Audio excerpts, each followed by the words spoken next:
সমূহ অসমীয়া ৰাইজলৈ আমাৰ আন্তৰিক শুভকামনা জনাইছো আৰু শ্ৰদ্ধা জনাইছো আৰু আজিৰ এই দুৰ্দশাত এই বেয়া পৰিস্থিতিত কৰোনা ভাইৰাছে যি প্ৰলয়ংকৰ পৰিস্থিতি সৃষ্টি কৰিছে তাৰ কাৰণে আমি সজাগ হ'বৰ সময় হৈছে সকলো মানুহে নিজৰ ভিতৰত নিজৰ কোঠাত নিজৰ ঘৰত আবদ্ধ কৰি ৰাখক বেছি ঘূৰা ফুৰা কৰি নফুৰিব যাতে বেমাৰটো আৰু বিয়পি নাযায় আপোনাৰ গালে যাতে নাহে বেমাৰটো তাৰ কাৰণে আৰু নাজানো সকলোৰে বহুত কষ্ট হৈছে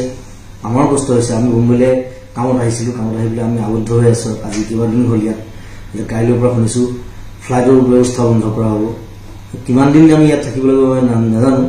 কিন্তু প্ৰস্তুত হৈছো আপোনালোকো প্ৰস্তুত থাকক আৰু চৰকাৰ ফালৰ পৰা যিখিনি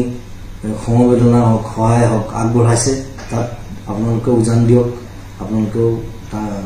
তেওঁলোকক সহায় কৰক এই ভাইৰাছৰ পৰা নিষ্ক্ৰিয় পাবৰ বাবে আৰু আমি অচিৰেই এই প্ৰলয়ংকৰী ভাইৰাছৰ পৰা আমি মুক্তি পাম বুলি মই আশাবাদী আৰু আপোনালোকো আশাবাদী হওক আমি সদায় একেলগে আছো একেলগে থাকিম জয় আই অসম